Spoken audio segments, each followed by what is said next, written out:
జూబ్లీహిల్స్ నియోజకవర్గంలో నామినేషన్ల స్క్రూటినీ జరుగుతుంది. ఈ బైపోల్లో భారీగా నామినేషన్లు దాఖలయ్యాయి. ప్రధాన రాజకీయ పార్టీల అభ్యర్థులతో పాటు అధిక సంఖ్యలో RRR రైతులు, ఫార్మాసిటీ బాధితులు, మాల జేఏసీ సభ్యులు, స్వతంత్ర అభ్యర్థులు నామినేషన్లు వేశారు. జూబ్లీహిల్స్ ఉప ఎన్నికకు మొత్తం 321 నామినేషన్లు దాఖలయ్యాయి. మంగళవారం అర్ధరాత్రి వరకు నామినేషన్ల పర్వం కొనసాగింది. నిన్న ఒక్కరోజే 194 నామినేషన్లు వేశారు అభ్యర్థులు. నామినేషన్ల గడువు పూర్తి నాటికి మొత్తం 211 మంది అభ్యర్థులు నామినేషన్లు వేశారు. అయితే ఈ నామినేషన్లను పరిశీలించేందుకు చాలా సమయం పట్టే అవకాశం ఉంది. ఈ నామినేషన్లో ఎవరుంటారు, ఎంతమంది బరిలో ఉంటారనే ఉత్కంఠ నెలకొంది.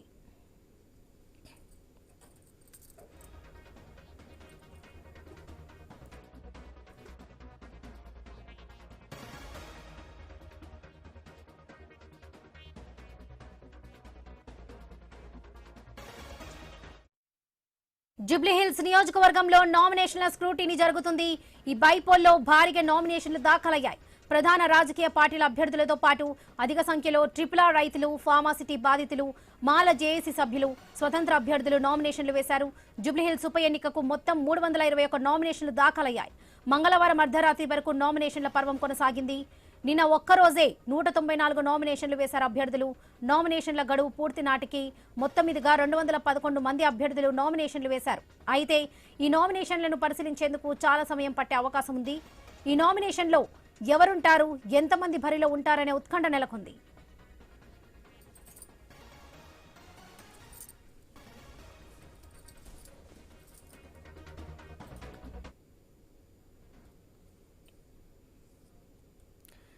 జూబ్లీహిల్స్ నియోజకవర్గంలో నామినేషన్ల స్క్రూటినీ జరుగుతుంది. బైపోల్లో భారీగా నామినేషన్లు దాఖలయ్యాయి. ఇదే విషయానికి సంబంధించి పూర్తి అప్డేట్స్ మా ప్రతినిధి ప్రవీణ్ అందిస్తారు. ప్రవీణ్, వరలక్ష్మి, మనం చూసుకుంటే కనుక జూబ్లీహిల్స్ ఉప ఎన్నికలో మొత్తం టోటల్గా కూడా నామినేషన్ మొత్తం టోటల్గా చివరి అంకానికి చేరుకుంది. నామినేషన్ నిన్నతో లాస్ట్ నామినేషన్లో ఈ యొక్క జూబ్లీహిల్స్ ఉప ఎన్నికలో భారీగా నామినేషన్లు దాఖలైనాయి. ఇటు RRR రైతులతో పాటు నిరుద్యోగ జేఏసీ విద్యార్థులు కూడా మొత్తం టోటల్గా నామినేషన్లు దాఖలు చేసిన నేపథ్యంలో మనతో పాటు బీఆర్ఎస్ అభ్యర్థులు ఉన్నారు, మాట్లాడించే ప్రయత్నం కూడా చేద్దాం. అని చెప్పండి, మొత్తం టోటల్గా కూడా నిన్న పెద్ద సంఖ్యలో అయితే RRR రైతులు ఎవరైతే ఉన్నారో 100కు పైగా నామినేషన్లు వేశారో, అదేవిధంగా నిరుద్యోగులు కూడా నామినేషన్ వేశారు, అదేవిధంగా మాలమాడ మొత్తం కూడా నామినేషన్లు దాఖలు చేశారు. కాబట్టి ఇదంతా ప్రభుత్వం పైన వ్యతిరేకత అని అంటారా? ఖచ్చితంగా అండి. వాళ్ళు నిరసన తెలవడానికే నామినేషన్లలో పాల్గొంటున్నామని క్లియర్గా చెప్పారు. ప్రభుత్వం మీద ఎంత వ్యతిరేకత ఉందో నామినేషన్లు చూస్తేనే తెలిసిపోతుంది. మా విజయం వాళ్ళే నిర్ణయించేసారు కూడా అనేది తెలుస్తుంది. అయితే ఏ విధంగా చూడొచ్చు అంటారు? మొత్తం టోల్గా కాంగ్రెస్ ప్రభుత్వం కానీ ఇటు బీజేపీ కానీ మొత్తం టోల్గా చూసుకుంటే కనుక సానుభూతి మళ్ళీ పనికిరాదు అంటూ కూడా మీ అభ్యర్థి పైన కమెంట్ చేస్తున్నారు. ఏ విధంగా చూడొచ్చు? మేము సానుభూతితో పాటు అభివృద్ధి కూడా చేసింది చూపిస్తున్నాం. ఓన్లీ సానుభూతి మీదనే ఓట్లు అడగట్లేదు. మేము 10 ఏళ్ళు చేసిన అభివృద్ధి, హైదరాబాద్ ఎట్లా అయింది ఏంది దాని మీదనే ఓట్లు అడుగుతున్నాం. సానుభూతితో పాటు ఓట్లు మేము చేసిన అభివృద్ధి చూపించి అడుగుతున్నాం. వాళ్ళు ఏం చేయలే, వాళ్ళు ఏం చేయకుండా ఓట్లు అడుగుతున్నారు. మేము చేసింది చూపించి ఓట్లు అడుగుతున్నాం.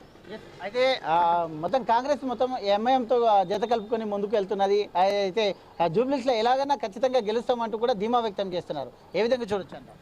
ఎంఐఎం వాళ్ళు కాంగ్రెస్కు మద్దతు ఇవ్వడం అది మీకు తెలుసు. వాళ్ళు ఎవరు అధికారంలో ఉంటే వాళ్ళతోనే ఉంటారు. మా కేటీఆర్ గారు కూడా స్ట్రాంగ్గా వార్నింగ్ ఇచ్చారు వాళ్ళకి. మేము మళ్ళీ అధికారంలో వస్తే మీ సంగతి ఏందో చూస్తామని కూడా చెప్పారు. అయినా వాళ్ళు ఇంకా వాళ్ళతోటే కాంగ్రెస్ తోటే అంటగాగుతూ ఉన్నారు. చూద్దాం.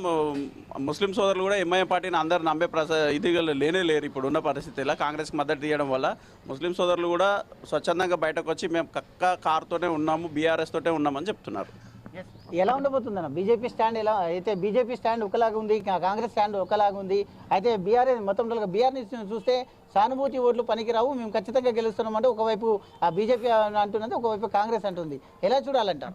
బీజేపీ అయితే అసలు పోటీలో లేనట్టే ఉంది. ప్రజలల్లో అసలు ఎవరు బీజేపీ పేరు అసలు తీసుకోవట్లేరు. అసలు పోటీ అంటే బీఆర్ఎస్కే మేము గెలిపిస్తాం, కానీ కాంగ్రెస్ కూడా పెద్ద పోటీలేం లేదు. ఆయన ఏంటంటే భయపెడుతున్నాడు అందరినీ. నేను స్థానికంగా ఉంటా, మీకు ఏదొచ్చినా ఉంటా అంటుండు. కానీ వాళ్ళందరూ ఇప్పుడు ప్రజల వల్ల అదొక భయంకరమైన ఆందోళన గురి చేస్తున్నారు. ఏదున్నా వాళ్ళు భయంతో ఓట్లు సంపాదించాలని చూస్తున్నారు. కానీ ఇక్కడ ఏంటంటే జనాలే అంటున్నారు ఈరోజు హైడ్రా కావాలా, కేసీఆర్ చేసిన అభివృద్ధి కావాలా అని చెప్పేసి జనాలే అంటున్నారు. మాకు కేసీఆరే కావాలి, మళ్ళీ ఇప్పుడు నవీన్ యాదవ్ని గెలిపిస్తే హైడ్రాకి మేము పర్మిషన్ ఇచ్చినట్టు ఉంటుంది. ఈరోజు 2 సంవత్సరాలలో ఎంతోమంది పేదలు ఇలా రోడ్డు మీద పడ్డారు. ఎందుకంటే హైడ్రా పెట్టి గరీబోలనే కొట్టిండు తప్ప ఉన్నోళ్ళని ఎవరిని కొట్టలేదు. అందుకనే గరీబోలు ఈ ఏరియా చూస్తే చాలామంది మాస్ పబ్లిక్ కూడా ఉన్నారు. వాళ్ళందరికీ భయం ఉంది. ఈరోజు కాంగ్రెస్ పార్టీ మేము గెలిపిస్తే మా పరిస్థితి కూడా అట్లనే ఉంటుంది. హైడ్రా పెట్టి మళ్ళీ మా ఇల్లు ఏ రాత్రి వచ్చి కూడా కూలగొడతారా అని చెప్పేసి వాళ్ళు చాలా భయాందోళనలో ఉన్నారు. వాళ్ళందరూ ఖచ్చితంగా మేము బీఆర్ఎస్ పార్టీకే ఓటేస్తాం. కేసీఆర్ చేసిన అభివృద్ధి, కేటీఆర్ చేసిన అభివృద్ధి వాళ్ళని తోడుగా తీసుకొని మాగంటి గోపీనాథ్ గారు కూడా చాలా అభివృద్ధి చేసిండంట. మేము స్థానికంగా ప్రజలను అడుగుతూ ఉంటే వాళ్ళు చాలా మంచి రెస్పాన్స్ ఇస్తున్నారు. మాకు మాగంటి గోపీనాథ్ కేసీఆర్తో పాటు ఆయన కూడా సొంత నిధులు పెట్టి ఎవరైనా ఆపదలో ఉంటే ఆదుకున్నాడు అని చెప్పి చెప్తున్నారు వాళ్ళు. ఎస్, అయితే ఇది ఇక్కడ మొత్తం టోల్గా చూసుకుంటే ఖచ్చితంగా ఈసారి మళ్ళీ సిట్టింగ్ ఏదైతే సిట్టింగ్ ఎమ్మెల్యే ఏదైతే ఉన్నదో జూబ్లీహిల్స్లో ఖచ్చితంగా బీఆర్ఎస్ జెండాను మళ్ళీ ఒకసారి ఎగరవేస్తామంటూ కూడా ధీమా వ్యక్తం చేస్తూ ఉన్నటువంటి పరిస్థితి చూస్తున్నాం. Right Praveen, thank you.